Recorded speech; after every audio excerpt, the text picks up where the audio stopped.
The Baillieu government is facing another ugly and protracted industrial dispute, this time with teachers. Their pay negotiations have broken down and they're threatening a statewide strike in June. The Premier's accusing them of making unrealistic demands and has urged them to abandon the strike. And as Francis Bell reports, he's also hit back at criticism of his government's treatment of regional Victorians and farmers in particular. It's not quite the hostile reception Ted Baillieu might have expected.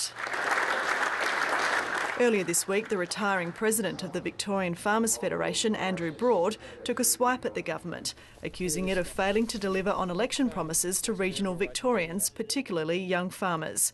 The Premier hit back at the claims in a wide-ranging speech to the VFF's annual conference. We're doubling the funds promised for young farmers' stamp duty concessions from 6 up to 12 million, and that money is flowing to young farmers. Andrew Broad is standing by his criticisms, arguing the stamp duty concessions have been capped, leaving many young farmers ineligible.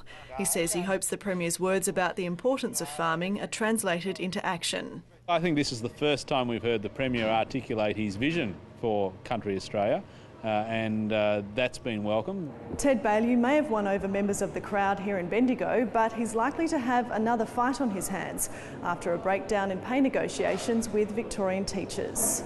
They're applying for protected industrial action with a plan to hold statewide stoppages in the first week of June.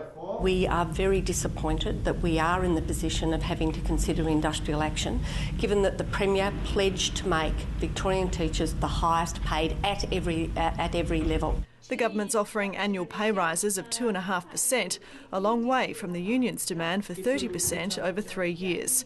The two sides have also failed to agree on a range of conditions. What the teachers and what the AEU in particular have sought is simply unrealistic and it's unsustainable.